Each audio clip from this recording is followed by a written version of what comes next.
നമസ്കാരം. പുതിയൊരു വീഡിയോയിലേക്ക് ഏവർക്കും ഹൃദ്യമായ സ്വാഗതം.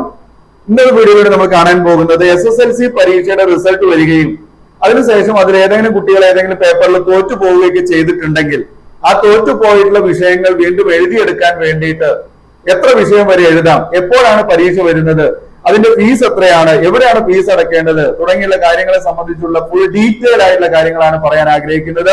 ഈ വീഡിയോ നിങ്ങൾക്ക് ഇഷ്ടപ്പെടുകയാണെങ്കിൽ തീർച്ചയായും ലൈക്ക് ചെയ്യാനും അതുപോലെ സപ്പോർട്ട് ചെയ്യാനും മറക്കരുത്. ആദ്യമായിട്ട് കാണുന്നവരുണ്ടെങ്കിൽ നമ്മുടെ ചാനൽ ഒന്ന് സബ്സ്ക്രൈബ് ചെയ്ത് തൊട്ടടുത്തുള്ള ബെൽ ബട്ടൺ ഓൾ എന്ന് എനേബിൾ ചെയ്ത് വെച്ച് കഴിഞ്ഞാൽ ഇത്തരത്തിലുള്ള എല്ലാ ഡീറ്റെയിൽ ആയിട്ടുള്ള വീഡിയോസ് നിങ്ങൾക്ക് നോട്ടിഫിക്കേഷൻ ആയിട്ട് ലഭിക്കുന്നതായിരിക്കും.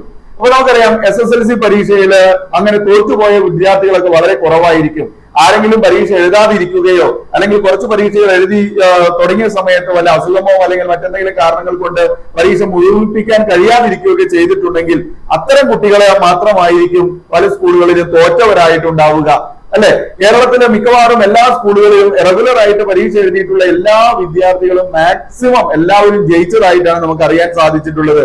അപ്പൊ ഇനി ആരെങ്കിലും SSLC പരീക്ഷയിൽ ഉപരിപഠനത്തിന് യോഗ്യത നേടാത്ത റെഗുലർ വിദ്യാർത്ഥികൾ ഉണ്ടെങ്കിൽ, റെഗുലർ വിദ്യാർത്ഥികൾ പ്രത്യേകം മനസ്സിലാക്കുക, റെഗുലർ വിദ്യാർത്ഥികളുടെ കാര്യം മാത്രമാണ് പറയുന്നത്. അതായത് റെഗുലർ എന്ന് പറയുമ്പോൾ കഴിഞ്ഞ വർഷത്തെ തോറ്റിട്ട് വീണ്ടും SSLC പരീക്ഷ എഴുതാൻ കാത്തിരിക്കുന്നവരുടെ കാര്യമല്ല. അതായത് ഇപ്പൊ റെഗുലർ ആയിട്ട് പഠിച്ചുകൊണ്ടിരിക്കുന്ന വിദ്യാർത്ഥികളുടെ കാര്യമാണ്.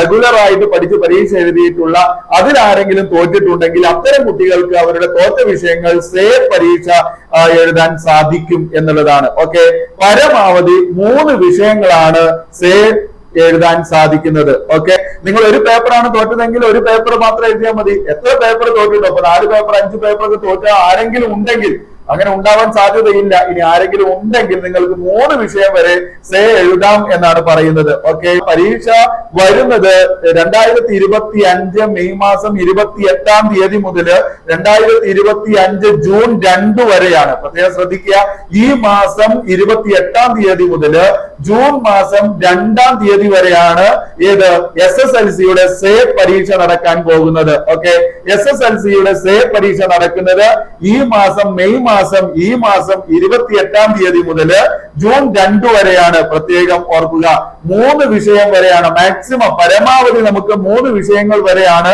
എഴുതാൻ സാധിക്കുക. ഓക്കെ, അപ്പൊ ഇതിന്റെ റിസൾട്ട് വരുന്നത്, ഇങ്ങനെ പരീക്ഷ എഴുതി കഴിഞ്ഞാൽ നിങ്ങൾക്ക് പലർക്കും സംശയം ഉണ്ടാകും, ഇനി റിസൾട്ട് വരുമ്പോഴേക്കിന് ഉപരിപഠനം, അതായത് +1 യോഗ്യത നേടാൻ കഴിയാതെ വരുമോ, അല്ലെങ്കിൽ ജയിച്ചു വരുമ്പോഴേക്കിന് +1 ഒക്കെ എടുത്ത് പോയിട്ടുണ്ടാകുമോ, അവിടെ ജോയിൻ ചെയ്യാൻ കഴിയാതെ വരുമോ എന്നൊക്കെ പലരും സംശയിക്കുന്നുണ്ടാകും. ജൂൺ അവസാന വാരത്തില് ഇതിന്റെ ഫലം പ്രഖ്യാപിക്കും എന്നുള്ളത് ഉറപ്പാണ്. ഓക്കെ, അപ്പോ ഈ മാസം 28-ാം തീയതി പരീക്ഷ നടക്കും. 2-ാം തീയതി വരെ, ജൂൺ 2 വരെ പരീക്ഷ ഉണ്ടാകും.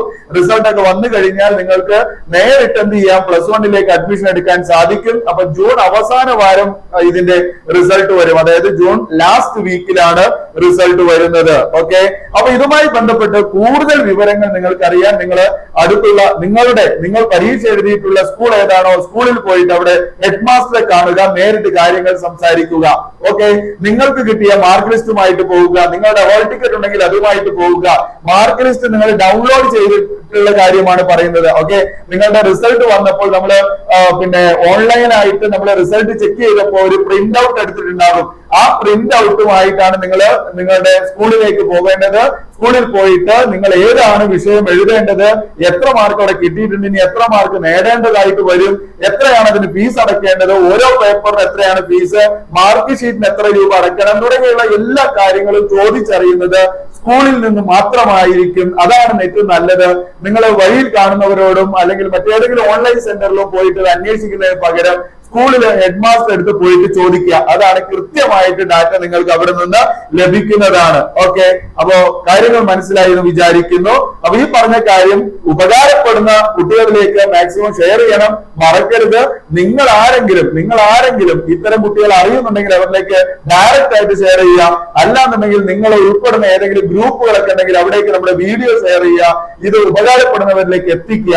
ഓക്കെ, അപ്പൊ ഇത്തരത്തിലുള്ള വീഡിയോ കിട്ടാൻ സബ്സ്ക്രൈബ് ചെയ്യുക, സപ്പോർട്ട് ചെയ്യുക, അതുപോലെ തന്നെ ഷെയർ ചെയ്യുക. ഇനി വീണ്ടും നമുക്ക് പുതിയൊരു ടോപ്പിക്കുമായിട്ട് പുതിയ വീഡിയോ കാണാം. ഈ വീഡിയോ കണ്ടിരുന്ന എല്ലാവർക്കും നന്ദി. Thanks for watching.